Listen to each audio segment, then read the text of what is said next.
WrestleTalk! What's the point of Survivor Series? I don't know.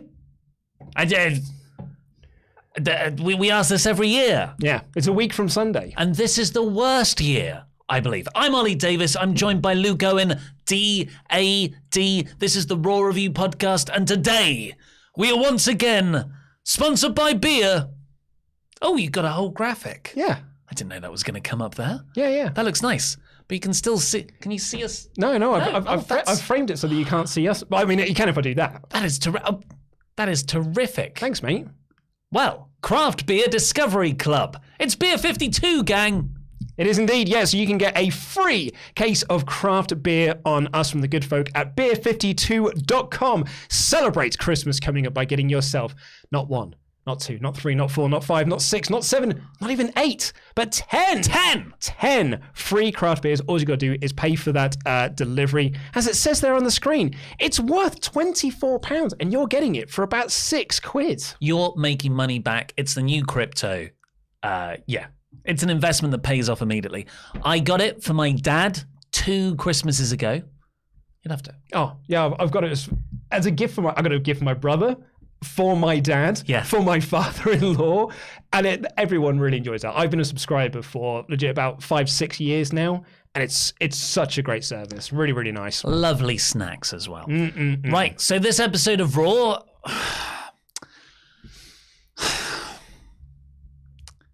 Not much happened.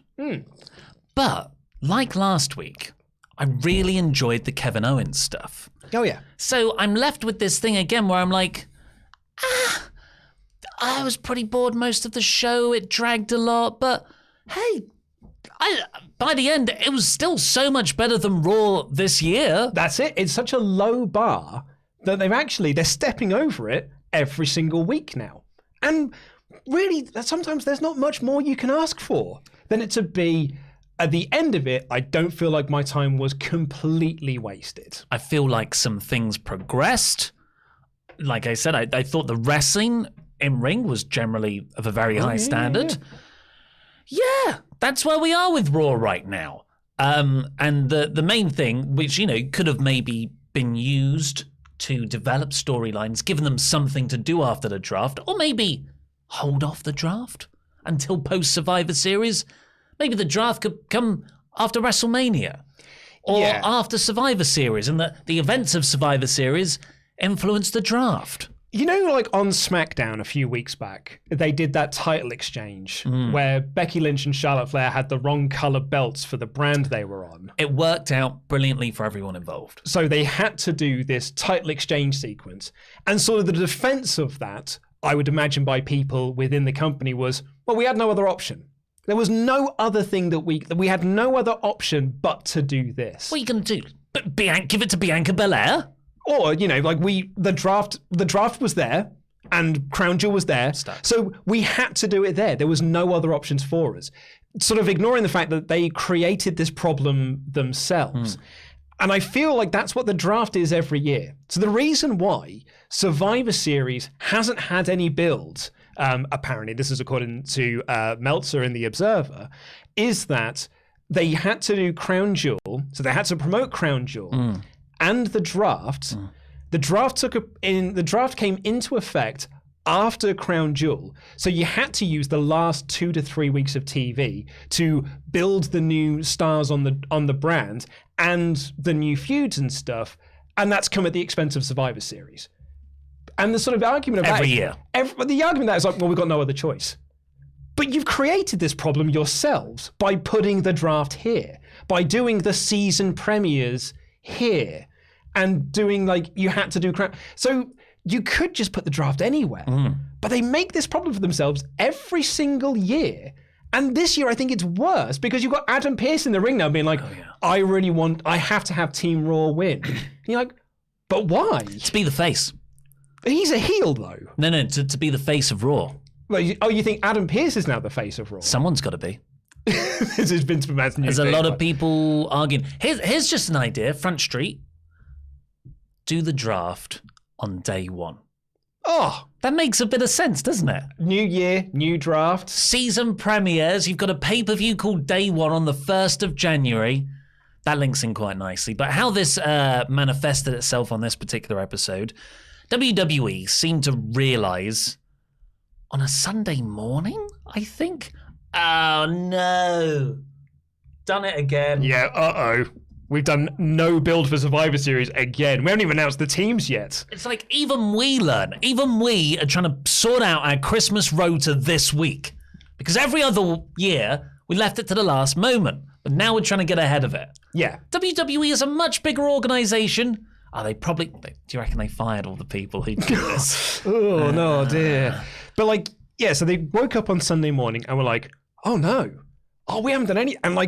And Vince, you can almost hear Vince McMahon be like, but the 5-on-5 is the most important match. It's such an important, you can hear that on the commentary. Man, the 5-on-5 match, it builds stars. It builds legacies. Yeah. People's careers have been built off the back of these really important matches. So important. We announced it on Twitter, then changed one of the teams 24 hours later. They're also made up. The men's Raw team was 100% guys from SmackDown just 3 weeks ago. And now they've been like, oh, but I've got to fight for the brand loyalty of Raw. I'm like, why? What does this even mean? So the Raw men's team, let's see if I can remember this. Seth Rollins, Kevin Owens, Rey Mysterio, was Dominic Mysterio, and Finn Balor. Yes, I forgot the fifth one as well, but yeah, you're right, it's Balor.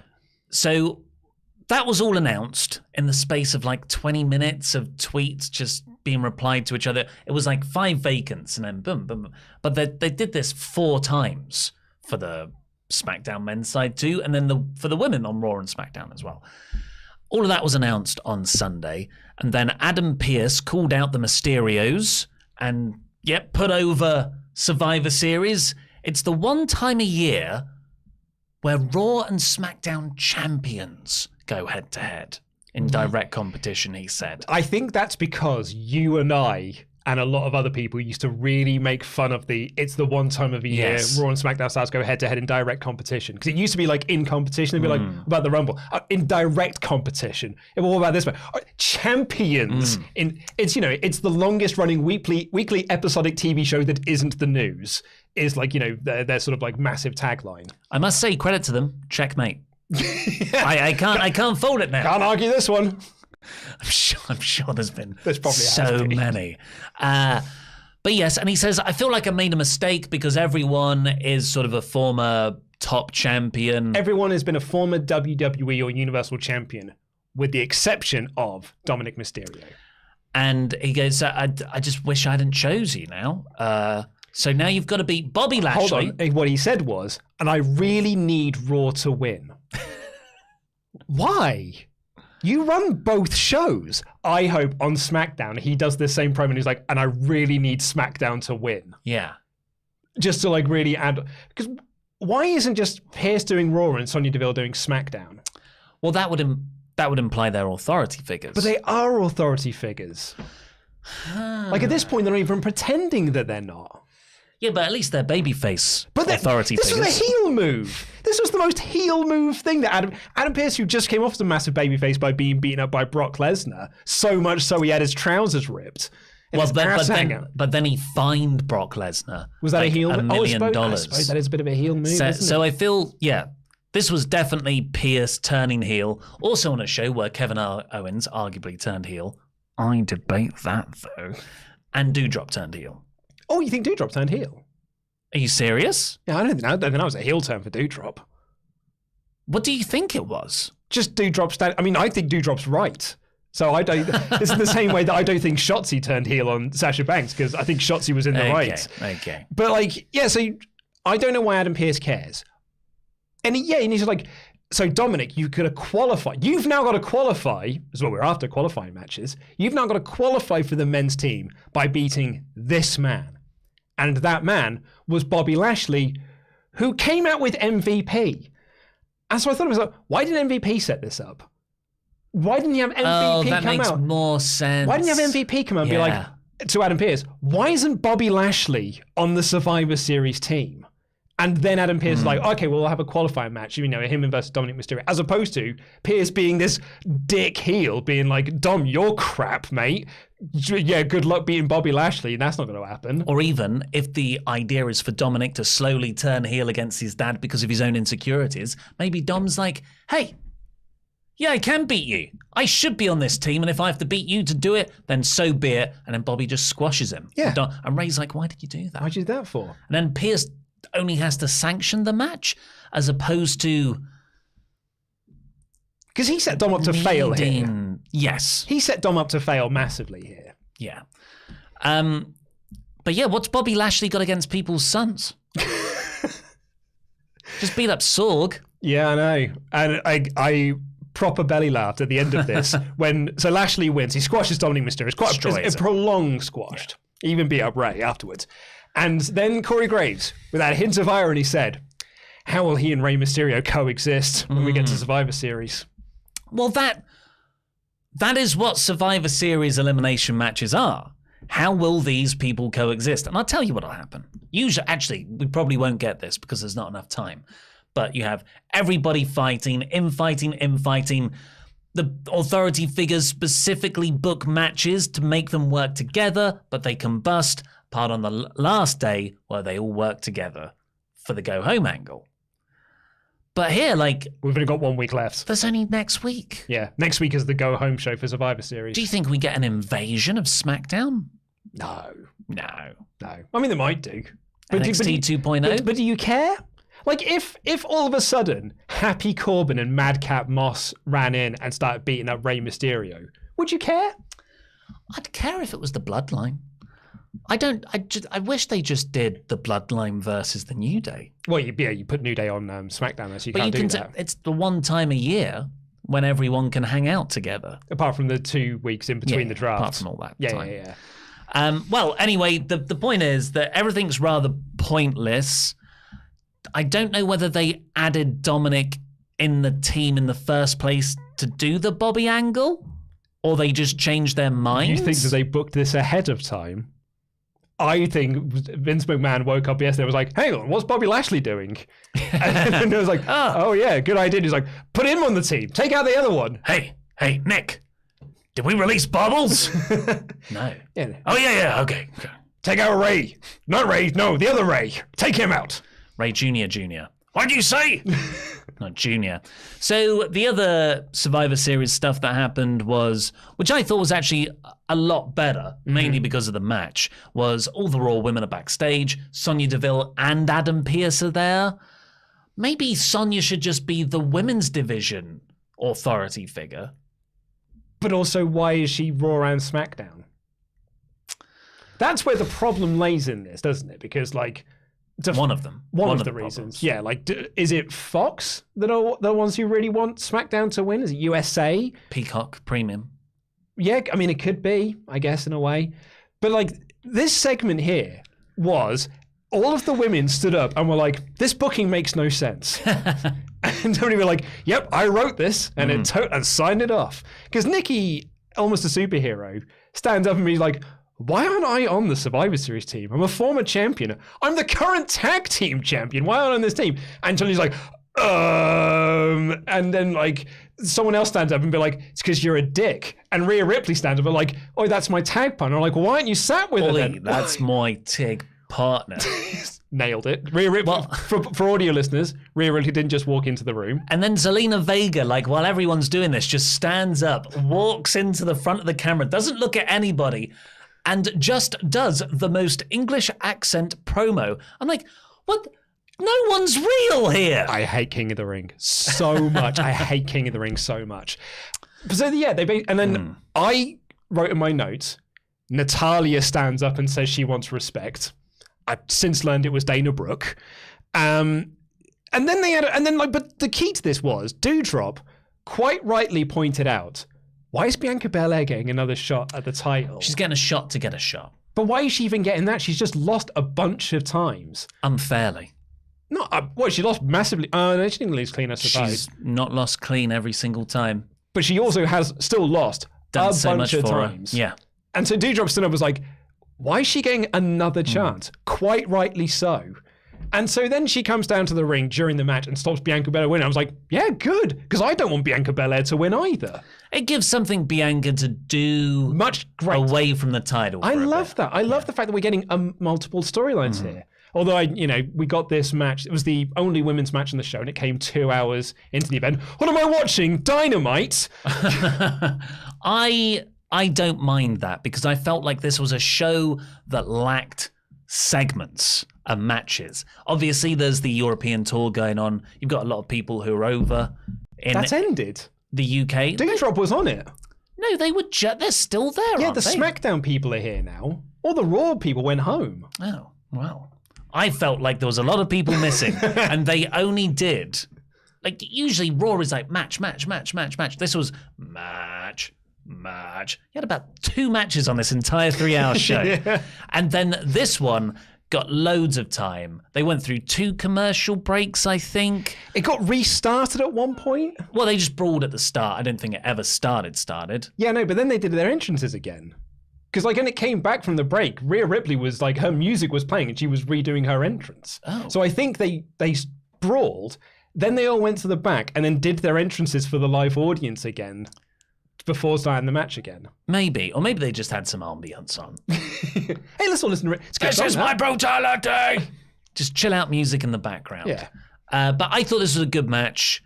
Really good. It was all the Women's Survivor Series Raw team against each other. The winner gets a shot at Becky Lynch's title. Liv Morgan, Queen Zelina, Bianca Belair, Carmella, Rhea Ripley. They were building a lot of it around Ripley versus Belair. Which is good. Final 2 in the Royal Rumble. Yeah, that makes sense.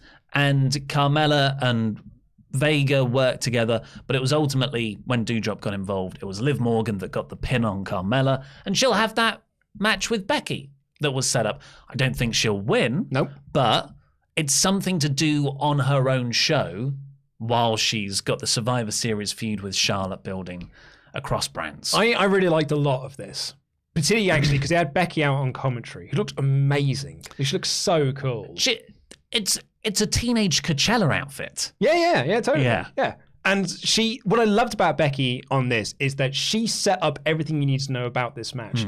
She telegraphed that Liv Morgan was winning this match. Like, she basically said at the start of this match, don't worry, folks, if you're a Liv Morgan fan, she's going to win, LOL. Because she spent the whole match being like, look at all these women in the ring. All of them are champions. Well, except for Liv Morgan, who's done absolutely nothing. Look how great Bianca Belair is. Look how great... not Liv Morgan. She's crap. She's apt. Look how rubbish she is over there. Oh, was she even bother trying? Absolutely terrible. Brilliant. She set up a feud between the two of these through commentary and through the action of the match. That's terrific. I don't mind that it was telegraphed. I don't mind that it was predictable. Because it's good, it's character building. I did not think it was predictable. If Belair won this again, I'd have been like, yeah, I saw that coming. It was only when Becky started targeting Liv Morgan on commentary, I was like, oh, she's winning. I mean, this isn't Corey Graves being like, Dana Brooks a bit rubbish.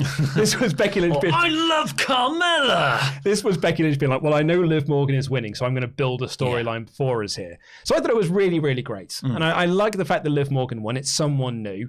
And we also got Bianca Belair versus Doudrop to spin out from this. The only negative you could put on this is that it did not build Survivor Series. No. Unless you think having the people in the match in the ring is a build. Which some might argue it is. I mean, yeah. It's another how will they coexist variation because here they all are fighting. Carmella and Vega worked together throughout. But yes, ultimately... Oh, we should also say Bianca Belair off a Tower of Doom spot did a running double powerbomb, I think on Vega and Morgan. And did she slightly, let go of one of them too early, but good God. On each shoulder. I think we're going to get the press slam spot in the Doudrop feud. That's what the whole thing will be. That's what I think their match will be built around, is her doing it. Of course. So, we can show off how strong she is because, she's really strong. Well, let's see what you guys think. Not really an inspiring episode because we've had very few Ultrachats as has been the way for the last couple of weeks. Ever since the draft, it's just...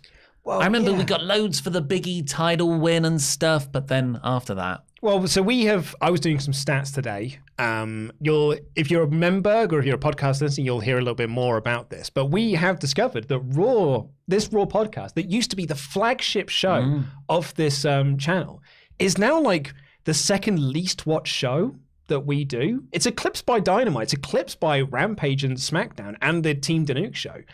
It's like the interest in Raw is so low at the moment that this is no longer the flagship show of the channel. I think WWE's biggest mistake is making it slightly bearable. Oh, yeah? Because when Raw was awful, everyone would watch these streams. And we've got so many messages of people being like, oh my God, boring. But now it's like you get out of an episode and you're like, well, you know, like I like Kevin Owens stuff, I guess. Yeah. We said to each other today, like, what we're going to title this. And you said Kevin Owens turns heel. I was like, literally what we called last week's episode. Charles Berg says, remember when I said I don't think KO is going to turn heel? Yeah, me neither. Bobby hates Sons. I'd enjoy Beige versus Otis in a big meaty meat match. Survivor Series is a nothing, which sucks. Survivor Series 2004 had stakes that should have become the match's hook. I can't remember which Survivor Series it is now. It might be 90, but I might be misremembering it. But there's one where you have like... You had Survivor Series matches, and then the winners, like the sole survivors, or, you know, the survivors of those matches, then became a team at the end for like sort of a best of the best Survivor Series match. That's really cool. But like now, what do you get in that? Well, nothing. But it was, you know, it was also the 90s where like it was just stars, wasn't it? Like now, I think we need something that's a bit more intangible, if you'll excuse the pun to it, but we don't really have anything of that. Matt Hennessy says, just for laughs and giggles, I want Pierce to cut the same promo he did on Raw on SmackDown, except saying he wants SmackDown to win at Survivor Series, and I want the company to sell it like a big deal. Similar to what we said earlier. Yeah. Talise P, am I the only one that thought Dominic would try to fake MVP attacking him, Guerrero style? Then Bobby could just destroy Dom in anger, forcing Pierce to make a replacement. That too is a better way than what they did. Yeah. As soon as when Pierce did the whole like, and you'll face this man, and Bobby Lashley's music hits, I thought, oh, that's why Adam Pearce did it. It's because MVP's not around. And then MVP walked in. I was like, why didn't you just have MVP to set this up? Ben Schofield, I've unsubscribed from the WWE Network following the cuts. I will no longer be contributing to their record profits, and I encourage those who want to make a difference to do the same. I mean, it doesn't even make a difference, does it? Because they're being paid by Peacock a flat rate. Yeah. So... Yeah. Unfortunately, you're just not giving Peacock money. WWE is still getting the money. But if you don't watch, you know, those will be reflected in Peacock's internal stats. Vote with your wallet. Before we get on with the rest of the podcast... Beer 52. They are our wonderful sponsors today and will be for a lot of our shows this month. They'll be joining us for the AEW Full Gear live reactions this Thursday. It's me versus Luke. What can you... If you go over there now to the link, what is the link? It's beer52.com/WrestleTalk. It's right in the video description down below. It's also being spammed by our moderators. If you go over there now and get your free case of 10 craft beers, all you have to do is pay for the postage and packaging. You might have them to drink along with us this Saturday. Oh, man, I'm so excited for Full Gear this Saturday. Are you excited for it? I'm excited. I've got something to tell you, though. Oh, yeah? Well, it's going to be... me and Luke doing the live reactions. And of course, usually we've got the championship on the line. And my master, Pete, has said he's not going to defend it. He's going to do the big Survivor Series show. He's skipping out on the AEW show. He said he's done enough successful title celebrations. He became our longest running champion as of yesterday ever. He's the best. So because it's me and you on the Saturday Full Gear live reactions, it's going to be for the number one contendership to the championship. Ooh. And I've got to beat you. I mean, well, he's making me beat you. So that he then gets an easy win at Survivor Series. He's going to make me lie down for him. Yeah. He's going to take me to his bed and make me lie down for him at Survivor Series. Yeah. Well, I mean, but that's not going to happen because I'm going to win. Do you know what? I've got to beat you. Not only am I going to win, I'm going to win this coming Saturday at Full Gear. I'm going to go on to Survivor Series to challenge Pete. Not only am I going to win the championship, I'm going to win your freedom. And I'm going to be the brand new. I'm going to end this reign of LIW. I'm going to end this reign of Chopper Pete Quinnell. Take off that bow tie and set you free. That's my plan. That's what I'm going to do. Tune in this coming Saturday to see me win Full Gear Predictions, see me win the #1 contendership, and then tune in the following week to the Sunday to Survivor Series to see me win that championship. I haven't been champion for over a year now. It's about time the Goldie came home. The Jammy came home. Help me. Big Red. Big Red. Well, that's what Stephen Larson called that. But title. ours is a jam. It's a no, jam. but this is literally red. I'm going to call it Big Red Aggressive. Right, this episode of Raw, WrestleTalk.com/support. Get your Ultrachats in, please. We'll read out every single one of them before the end of the show, over $5. Gregory Nelson also pointed out I'm also the Jam in the Jar holder as well. Oh. I'm going to be a champion and Jam in the Jar holder. Cash it in on yourself. Yeah. You can't jam it on yourself. Oh, I jam it on... oh, no, yeah, you're right. Yeah, you probably... Tried. Yeah, yeah. I just haven't got the flexibility. It doesn't reach like you'd think. I know. And when you think about it, do you really want that to happen? I mean, it would make Sundays more interesting. Yeah. There's only so much Sunday brunch can entertain a man. Props to the Trailblazers, like, oh no, I can't even say any of their names now. They're all awful. Prince is okay, isn't he? Yeah, he's a good one. Yeah. Beer52.com/WrestleTalk. Get yourself 10 free craft beers on us. Raw opened with Seth Rollins coming out. You know what? He runs. Sometimes he genuinely annoys me. Other times I'm like, oh, that is the right amount of heel. And this was the right amount of heel for me. I thought Seth Rollins looked awful in the best possible way. And he came out, he did the the crowd hit him up with a "you look stupid" chant. Well, he was dressed like Paddington. And otherwise, this was a terrible crowd. Yeah, I don't like the Rollins promos. And there's part of it that is annoying, so I'm being worked by it. That's absolutely fine. But there's also, like, he has always thought, like, oh, when I do the laugh, people don't like it. So if I just do the laugh a lot, people, and after a while, you're like, well, now I think you're just over-egging the pudding. Like, it's better when it was just, John. Like, that was really good. Now it's just like, it's every single line you do the laugh, and it's diminishing returns. I totally know what you mean. I like this one. He asked, who is Kevin Owens? He sort of went into the history that Owens always stabs him in the back. It's funny, or stabs anyone in the back. It's funny, actually, how we saw this on Rampage. We've now got 2 different companies with 2 main event programs talking about relationships in Ring of Honor. Yeah, that's true. That's essentially what they were, like, Rollins was alluding to here. They go, we go way back. And KO just came out and went for him. Didn't try and get on a mic. He was really highly emotional. I loved Kevin Owens' performance throughout this episode. Oh, so good. He was, in all of his backstage segments, he was amazing. After that, we got an 8-man tag of RK Bro and the Street Profits versus AJ Styles and Moss and the Dirty Dogs. I think this match is still happening.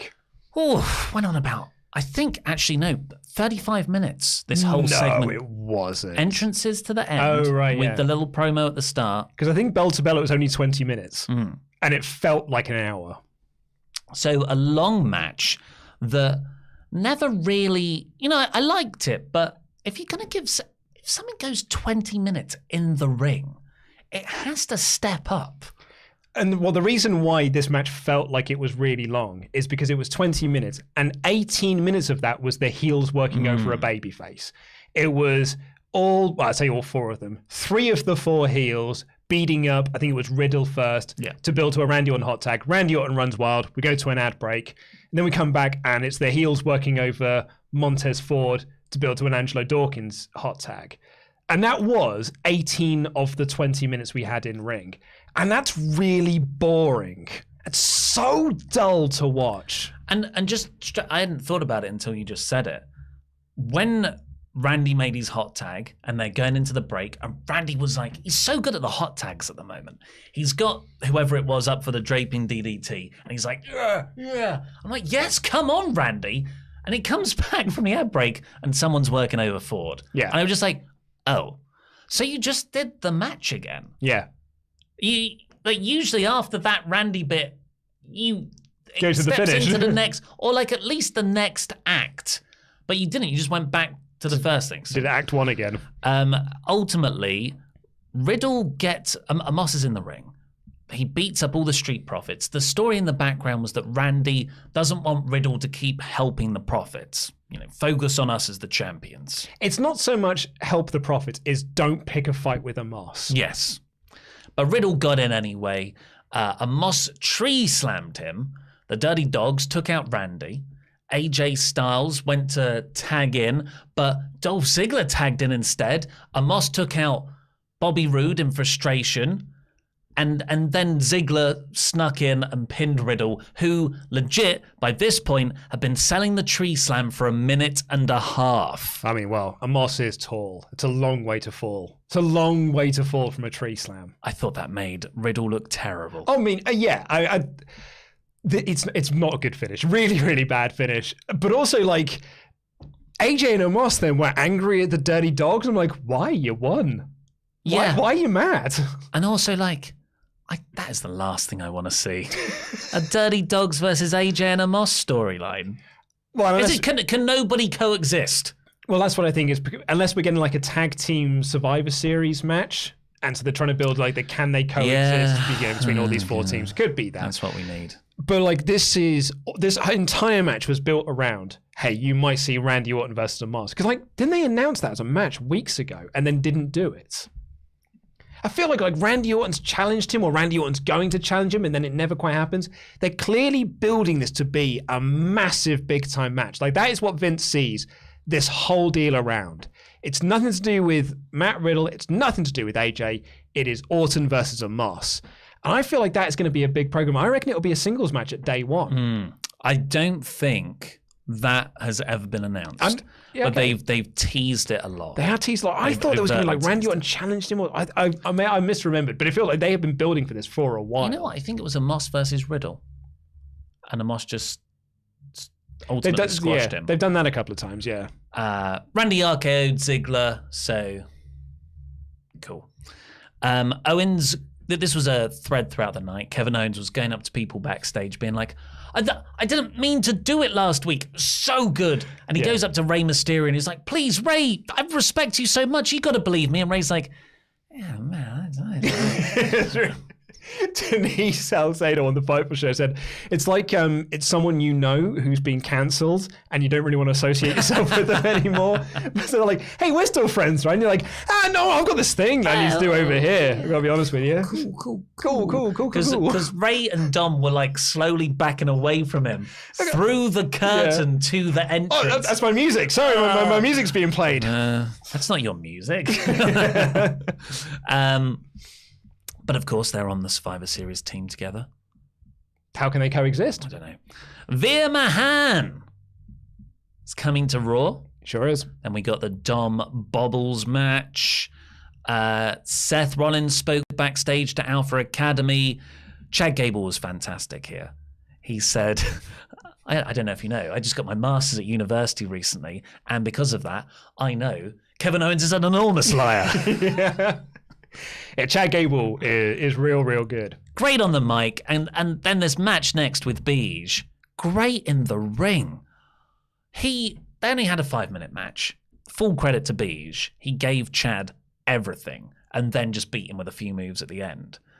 But I could just watch Chad wrestle all day. See, this surprises me, because I take the opposite attitude to this. Whereas, yeah, grand, lovely watching Chad wrestle. I have also got this pang of worry of like, let's not be booking Big E to be that WWE champion that loses 90% of the match and then wins with his 5 moves of doom at the end. Well, that ship sailed. That's already what he is. But that's bad. Yeah. And I don't like seeing that from Beige. I want Beige to be a cool, badass champion, not John Cena, Roman Reigns when he was a babyface champion. Because I think that's rubbish. And I don't think that makes anyone look very good. What did you make of the Omega Angels match? AEW's dead. Alan Angels didn't take 90% of the match. Yeah, I know what you mean. I think because I can't picture anyone backstage going, "Oh, we got to make Chad look good in this match." That's exactly right. I think this is Big E going, "Gable, I love you, I respect you. You deserve so much more than this. Well, Let me." I disagree, because this is Vince McMahon's template. This is how Vince McMahon books his babyface champions. Beaten up for 90%, then they make the big babyface come back at the end and hit their 5 moves of doom and win. So I think this is just a standard Vince template, as opposed to people wanting to make Chad look good. Chad made himself look good. I'll just talk about one spot. Big E's in the corner. Oh, yeah. And Gable hits this dragon leg corkscrew. Oh, I thought you were going to talk about the chaos theory. Yeah, that was... there was so many... There was a moonsault as well, where he just landed with his knees on Big E's gut. But that corkscrew in the corner, I was like, he snapped Big E's leg off. Yeah, it was real good. Really good. But of course, Big E won, big ending out of nowhere. And then Beige squared off with Otis. And I was like, I get it now. He's got the match with Roman, but Roman's on the other brand. He's going to have a feud with Otis for a couple of weeks. Well, I think it's probably more he'll just have a match with Otis next week, as opposed to he'll have a feud with Otis next week. But I don't mind this, setting things up. We, sort of were supposed to get this with Keith Lee and Shelton Benjamin, but then Keith Lee got released. But I'm full credit to WWE on this one. Setting up future matches for next week. I'm all right. That's great. I hope we get it.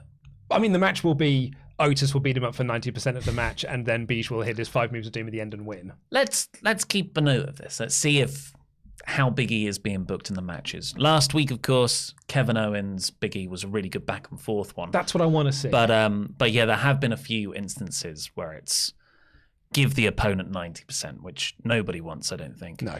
R-Truth and KO was speaking backstage. R-Truth believes Kevin Owens, but he also believes in Flat Earth. It was actually funny. He doesn't believe in Flat Earth. He just thinks it's a possibility.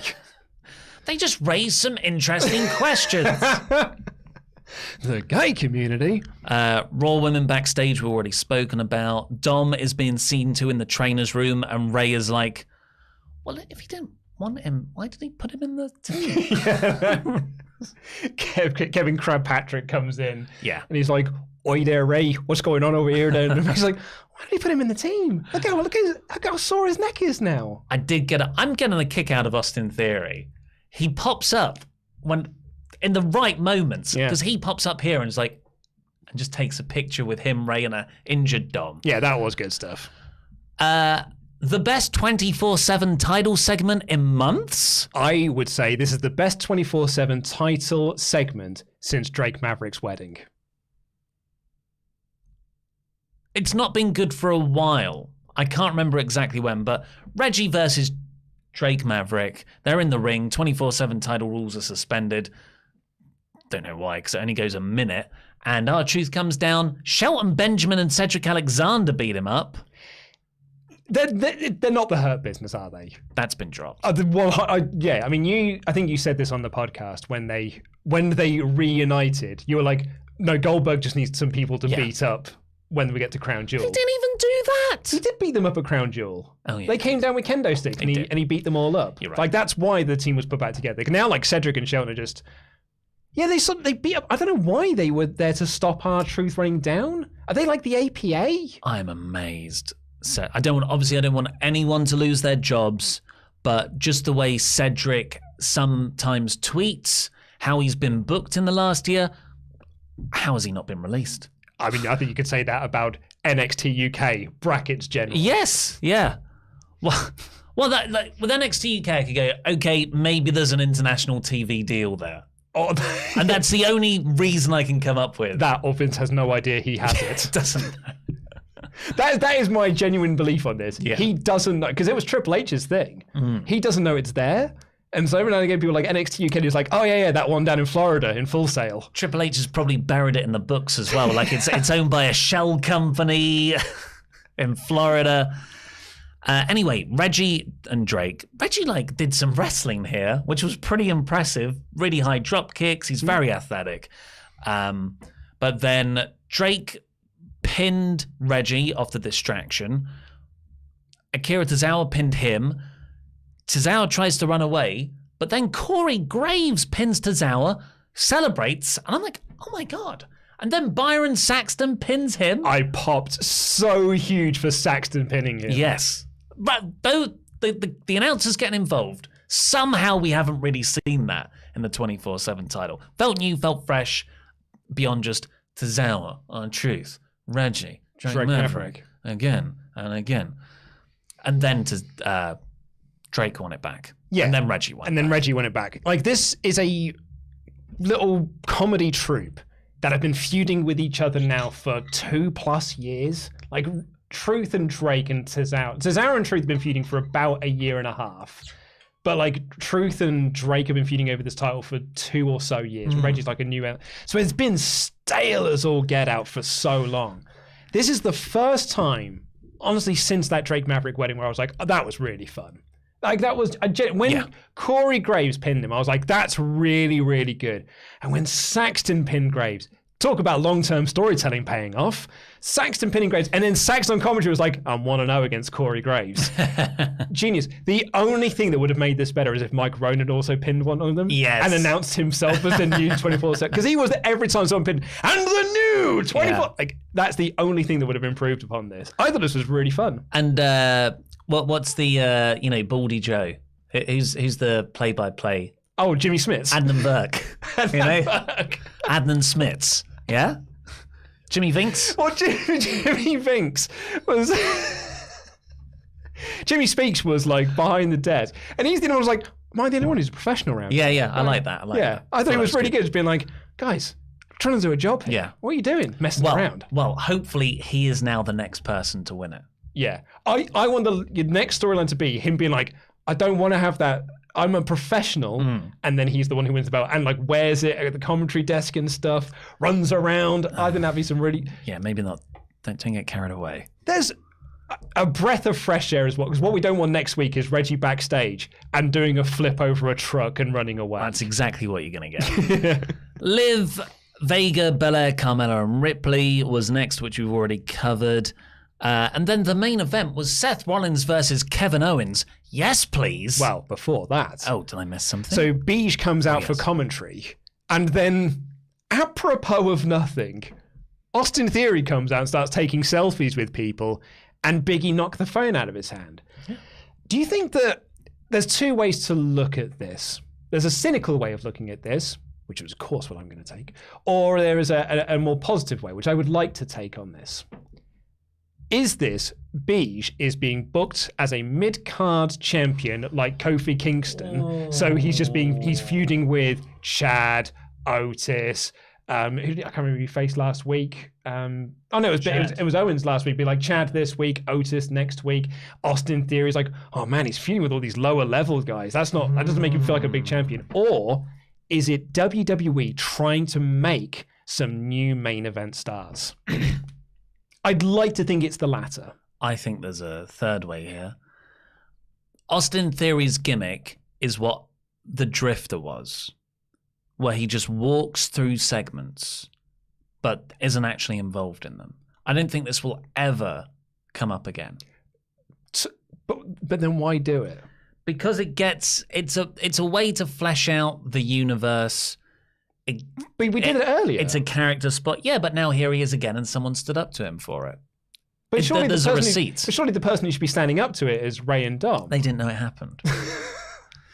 And plus, Big E is going against Roman. So I just don't think Raw has stars. Well, it's got Kevin Owens and Seth Rollins. Yeah, but like I love Kevin Owens and Seth Rollins, but that's it. You know, like they didn't have Keith Lee. Becky is a star, but Rollins or Owens in 2021, 2022 headlining the WrestleMania? Yeah, probably not. Yeah. No, I don't think either of them are going to win the Rumble. No. But this match was fantastic, I thought. That like the intensity that Owens brought before the match as well, Seth Rollins was like, by the way, it was totally premeditated last week. We had a thing. So good. It was really, really good. And Owens just goes for him. Went through 2 commercial breaks. This is awesome chant from the crowd. Seth hit a pedigree. There was this great Seth had a buckle bomb, and then it bounced off the ropes to go in for, is it the stomp he usually hits? But Owens countered that into a pop-up powerbomb. Really, really good. They brawl outside, get into Big E's area, but Big E's already moved off his chair. The referee's counting. Seth Rollins gets in. Big E temporarily gets in Owens' way, and Owens loses by countout. So I felt that this was an accident on Bij's part. Like, he wasn't trying to keep Owens out of the ring. But that's kind of the genius of this, right? It's the same way that, like, did Owens know that Rollins had attacked? Unequivocally, yes. They saw that happen. I don't know. He kept telling everyone today that he didn't see it. That is 100% he saw it. So I like this. Did Bij get in his way intentionally, or was it an accident? Because now Owens can, if Bij says to him next week, it was an accident, I was like, well, it was an accident when I took advantage of the Seth Rollins things, but you didn't believe me. Mm-hmm. So why should I believe you in this situation? It gives Owens some legitimacy to his own anger and his own frustrations. I thought the finish was, on that side of things, good, but also crap count-out finish. Yeah. So there's two ways to look at it. I'm going on the side of great finish, actually. I think this is really, really smart. It fell flat in the arena. Massively. So if you judge it by what works reaction-wise, it was a failure. But storytelling-wise, character-wise, I thought this was a great, great finish. And it just feels like Kevin Owens immediately after, he was like, why isn't anybody listening to me? But at the same time, he made the choice. He's getting angry at other people for a mistake he made. And again, we see this over and over again with Kevin's character. He cannot deal with that sometimes. So you don't think he turned heel? Look, he... No, not like a dig. You're right, it's a you're dig right, thing. Like, I'm not saying like, you big idiot. Do you not think that he turned heel? But you said in the office today, did he turn heel though? Or is this me? I don't think Doudrop turned heel on Bianca because I think she was 100% justified in what she did. I think they're very similar. I think there's definitely an argument, and actually the way I took it was Owens didn't turn heel last week. He made a mistake and he was pissed off about it. Himself. Yeah. But then he did start taking it out on other people rather than really take responsibility. That is a heel act. Yeah. But he was kind of self-aware about it. This week, Big E got in his way. And he lost because of it. And everyone's having a go at him. He feels backed into a corner. He lashed out. Yeah. I think it's a real... WWE often say shades of grey, heels and faces don't exist anymore, and they're wrong. But every rule has an exception. I think this is one of those where Owens is really actually telling a character in the grey zone. Yeah, I 100% agree with you. I thought this was really, really good stuff. Kevin Owens' performance is so good. It's a fascinating character. And I can't wait to see next week what the next step of this is. And sure, like that's a good thing, right? Like that's what you want from Raw. It's to be like, man, I can't wait to see where this goes next week. So I'm totally on board for that. It's a terrible build for Survivor Series, but you know what? Take the positives where you can. I enjoyed the rest of it. You're totally right there. I want to see what happens next, and that is so rare for Raw this year. What was the overall scores? So what did you give it in the review? Because I haven't seen it yet. 3 out of 5. 3 out of 5. Well, I can reveal to you that 51% agreed with you that it was a 3 out of 5 show. Oh man, I could have put this up as a graphic on screen. Oh well. 22% said it was a 2 out of 5 poor show. 15% said it was a 1 out of 5 rawful show. I think that 15%, I think we can probably discredit now because I think those are people who are just voting for it. Unfair. Legacy. Those are legacy, like Tommy Champ and Johnny Gargano, they're legacy votes. 4 out of 5, 8%, 4%, 5 out of 5, but overwhelmingly 51%, a 3 out of 5 average show. Skewed underneath. Yeah. Well, we have a packed week of Patreon content for you. The votes are in. Me and Luke will be doing Survivor Series 2004? 2002. 2002? I watched it yesterday, even though the poll hadn't finished. It was such the outright winner that I thought in the afternoon, I'm going to watch Survivor Series 02 and make my notes for it now. And I have got 15 pages worth of notes. What have we got to look forward to? Well, they've just signed Scott Steiner. So there's all Scott Steiner. I fell down a rabbit hole of watching Scott Steiner videos on YouTube. Are we just going to become? Is the WrestleTalk Extra podcast just going to become a Scott Steiner career retrospective? We have been on a run of Steiner shows because we had the WCW show where there was lots of Steiner action there. We then had pissing in a corner. He was pissing in a corner. We had the Steiner Math Sacrifice show. We then had the other TNA show where it was him and Rick versus the Dudley Boys. Now we've got the Fat asses! Fat asses! And now we've got the WWE. Give me the mic! Long may it continue. Oh, so absolutely. Luke and I will be recording that next week. Yeah. But we've also got our shout outs to our $25 a month or more backers. Go over to patreon.com/WrestleTalk now to get yours. Thank you. That's some good karma. Good dharma. Yeah. Who wants to walk with Daniel Elias Chrysler? Where's he, by the way? Send me to heaven, Evan Reich. Angelic Angelo Macardo. Yeah. You'll never get this name right, you idiots. Matthew Szymczewski. Ari and Shifra, the booze awaits. Yeah. This is some kind of Patreon shout-out. Nate, drop surname. Halloween Havoc Central. Yeah. They are Spartacus. Yeah. How do you like them apples, Marcel Jura? Yeah. Billy Buhner's day off. And lastly, for this Hall of Fame class on Tuesday, the 9th of November, 2021, the stunning Wesley Potter. Yeah. Let's get into your remaining Ultra Chats. Remember, WrestleTalk.com/support to get yours in. Garrett Rogers. If WWE are going to do a pointless pay-per-view in Saudi Arabia in October and then a pointless pay-per-view in November, would it be better to just hold Survivor Series in Saudi so at least there's only one useless pay-per-view? That's not the worst idea, actually. Do you really want to have something called Survivor Series? Bit of a PR faux pas. Yeah, well, I mean, now you've put it that way, you're right. But yeah, no, but at the same time, you know, who cares? Who cares? But I would much rather it just be the Saudi show, just do Survivor Series there. The Saudi show isn't the problem. It's the draft. Yeah. Well, it is also sort of the Saudi show because they were like, we were too busy promoting that to promote Survivor Series. They would be a month apart if it wasn't for the draft. Like, plenty of time to book. Plenty of time to promote. Tellers P. Riddle sold the tree slam longer than Booker T sold the pedigree at WrestleMania. That is unequivocally false. No one has sold anything for as long as Booker T sold that pedigree. Bacon Rasher. Hi lads, the Fightful thumbnail this morning. Graves won the 24/7 title. That's enough for me. Bad Raw. WWE is the worst indie promotion. Independent contractors and no stories. Just matches each week. No build to nothing. I'm just here to support WrestleTalk. Jam that jam. I mean, I thought that segment was actually a lot of fun. Yeah. Bacon Rasher. And Sean put that up because he thought it would get them, at the very least, curiosity clicks. Eric Metzloff. Another Raw with no Tegan Knox. Is she on the brand? I don't know, actually. I'll have a look. I know Shotzi turned heel. Yeah, they got broken up, right? Oh, is she on Raw now? Shotzi's on SmackDown. Hold on. List of... She's not even a part of Survivor Series. She's so talented and deserved much better than this. Give her the Rumble, you cowards. Knox versus Lynch or Flair would be incredible. Hashtag Knox for champ. Hashtag Tegan all belts.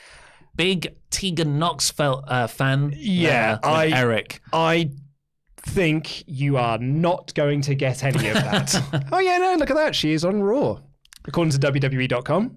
Taliz P. Can't wait for this Veer guy to debut. Guess I'll just have to settle for all the matches he's already had on Raw.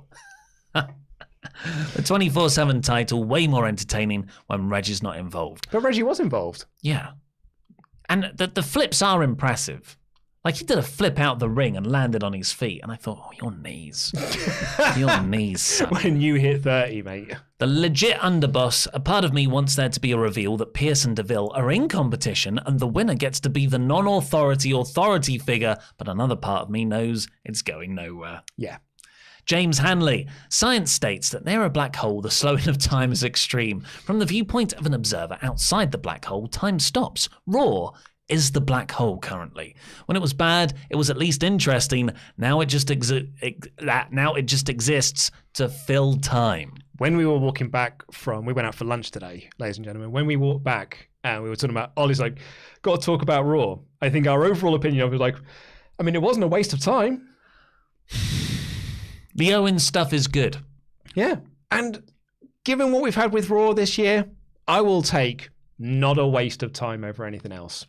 Maybe it was fun to be angry about things. Maybe it is better to feel something. Jack Nichols, WWE is an ethical cesspool, and I'm glad they don't get any of my money. WrestleTalk do, though. Yo, Ollie, that bow tie looks pang! You look like a sexy Virgil. Apparently he's hung like a horse. Well, him and me both. Jam it in. Try. You don't often hear people say the word pang. Jack does. He says it all the time to me. Unironically. He says my hair looks pang. Is it really? Yeah. What does pang mean? I think it means very good. Well, but I thought during Should we get an official? Yeah, because I thought during the World Cup, I saw a lot of people on Twitter calling us Pangland, as in like, you're rubbish. Like people from other countries. Yeah, surely that means we're good. A very positive word used casually to show how attracted you are to something or someone. Huh. So he's pang. This tastes pang. Can't see any negative ones. Yeah. I mean, in all fairness, when we were kids, we used to say that bad was our positive word. Oh, that's bad, man. That meant it was good. Do you want to hear another? I love Urban Dictionary for the examples. Bro, this nectarine gala is peng. Where were we? Go away, Urban Dictionary. Stephen Guzman. Sorry, moderator Garage out with the bitch said, Ollie and Luke are out of the peng age demographic. Hey, what's wrong with peng? Well, it's not. We're out of that age demographic. I'm chatting peng. Hey, you're chatting sexy. Should I go call someone? Because that's what they do. Nobody does that anymore. If you ask a kid, where's the phone? No, that's what they don't. Do. No, and they I do don't. it too. No, they I'm don't. Like, oh, I'm talking on the phone. For podcast listeners, Ollie is just holding his hand up flat, like palm to his cheek. No one does that. That's how I've always known what a phone looks like. Get out. No one does that. It makes sense, but it is ridiculous. Not this anymore. You do that, you're an old man, you're going to die. This is the future. Don't resist it. Are you trying to make a joke here? Are you being a joke man? Or is this genuinely what kids are doing? This is genuine. Really? Yeah. Stephen Kids Guzman. Are stupid. Stephen Guzman. Good morning, fellas. Thought you guys like to know I cosplayed as Iron Macho Man Savage for Rhode Island Comic. Oh, that's cool. Britt Baker then proceeded to tell me I was Young Bucks mixed with Iron Man. And well, I'm not correcting the doctor. Hope you're all well. Oh, Stephen Guzman, send us a photo. Support at WrestleTalk.com. That rad. Sounds great. And finally for now, Joe Nero West 7. This is off topic, but I wanted Ollie to know his Judas video was great. The highlight was the Maki Ito Ollie in the background. Kudos, bud. Peng. Yeah, I said to Ollie that I thought it was really, really good. In fact, actually, I think I said to you it was stupendous, or words to that effect. I was so disappointed to listen to the podcast to hear that you were quite upset about the whole thing. Yeah, thank you, and thank you, Joe. I don't think it was my best. I don't think I did my best work. I think I let myself down. But that's okay. When Adam and Pete were in the office, it was shortly after the Judas video had come out and I just returned to work, Adam said, Ollie being off time's a joke, right? And I said, no, it's genuinely Ollie doesn't have rhythm. I've got so much rhythm. And he was like, no, I'm pretty sure he's doing that on purpose. So I played him the Nia Jax cover. It's in time. It really isn't. I'm just like, most girls. I just wanted to play some of it to you. Let's get a rehired gang. Come on. Let's use this as the anthem to get Nia her job back. Davis. Nia Jax. This will be a bit of a flashback for people. Bomb. Skip doing ad. Firestarter. Where's my volume? Nope, wrong one. Sorry, folks. You make me do this. I'm not like most girls who only take just what they're given, like a plastic little princess. Lucky for me, I'm not like those girls who only take it all for granted. What's wrong? All they got is what they're handed. Lucky for me, I'm not like most girls. I'm hairier. Can't say that these days. So I played that and I was like, oh yeah, no, he just has no rhythm. It's don't judge me on a teleprompter and a music video and a karaoke track that might not fit the one I recorded to. Anyway, I liked it though. I thought it was great. Thanks very much. Got another one coming next week. R-Truth's What's Up? I'm sure it'll be tasteful. We found out. Can't say that anymore. We found out on the podcast that song has it says the N-word a lot. Yeah, and you know what? I was listening to the R-Truth What's Up WWE official upload to their YouTube channel. So this is the one he uses when he goes out. And he does not say the N-word. But it's censored. You know, people over there, and I'm in like a place, and then it will cut out the voice. So is that not because he says the name of the place that he's in, like Louisville? No, it's in the actual thing. So yeah, they are doing the N-word version just censored. So what are you trying to say? Are you censoring yourself? Are you going to appeal to the snowflakes and censor yourself? And have my mouth clearly say it? No.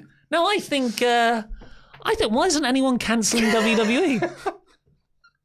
They're alluding to a word they've censored. It's not on. Well, no, but I think you're trying to get yourself cancelled at this point. Can't say that anymore. Young on watch one final Ultrachat. So we get the Liv Morgan push we have waited for in a while, but it's odd how WWE has not promoted Survivor Series for the Grand Slam pay-per-view, and we're less than 2 weeks away. Jam that jam. What's the Grand Slam pay-per-view? That was AEW's Dynamite show, Grand Slam. Has not promoted Survivor Series for the Grand Slam pay-per-view. I don't understand the chat, I'm sorry. No, I don't fully follow that either. But I wonder if, because, it's not a big four anymore. It's not one of the big four anymore. It is, because they'll present it's an American tradition. It's an American pastime, like baseball. It's an event weekend. Yeah. I mean, Adam Pearce in his promo was like, man, is there a pay-per-view more important than Survivor Series? Several. Look at all of these matches that you're going to get. Look at these iconic things that are going to happen. Dom, you're crap. You're not on the card. What was I thinking? And finally, Van Twinblade, Glory Pros show from Sunday. Much better than Survivor Series. Well, we haven't seen Survivor Series yet, but go and check out Glory Pro's show. Thank you, everybody, for joining us here today. Thank you for... Still live? Yes, we are still live. Sorry. Sorry, everyone. I pressed the wrong button. Thank you for all your Ultra Chats. Of course, it's Full Gear Week. We'll be back NXT tomorrow, AEW Full Gear, AEW Dynamite podcast on Thursday. Yes! Sorry. I can press the start timer. Now we've got another chat. Matthew Robinson. So how do they do a storyline of Survivor Series without announcing the teams properly and then going into dismantling it when we don't even know who is one on the team? I guess social media is the new WWE dark lore. That's a very good chat. Thank you, Matthew Robinson. After Dynamite on Thursday, we've got the predictions for Full Gear, Team to Nuke, whatever it's called on Friday. It's called Team to Nuke. SmackDown podcast. Denise isn't on the show. Denise is not here this week. It's going to be myself and SP3 once I've asked him, and Matt McMuscle. And then I will be taking on Luke to become the #1 contender to my Master Pete on Survivor Series at Full Gear Live Reactions. And we'll have the Full Gear Live review immediately after. And thank you to our sponsors today, Beer 52. Yes, beer52.com/WrestleTalk. Get yourself not 1, not 2, not 3, not 4, but 10 free craft beers on us. You've just got to pay for that sweet, sweet postage. Get yourself ready for Christmas. Why not get yourself ready for Full Gear, where I am going to win the #1 contendership. And then I will be going on to face Pete for the Jam That Championship. And then I will become the Jam That Champion. Jam that jam, everyone. Have a nice Monday, everyone. I can now press the outro button, probably. What did I say? Monday. Yeah. Have a nice Wednesday, everyone.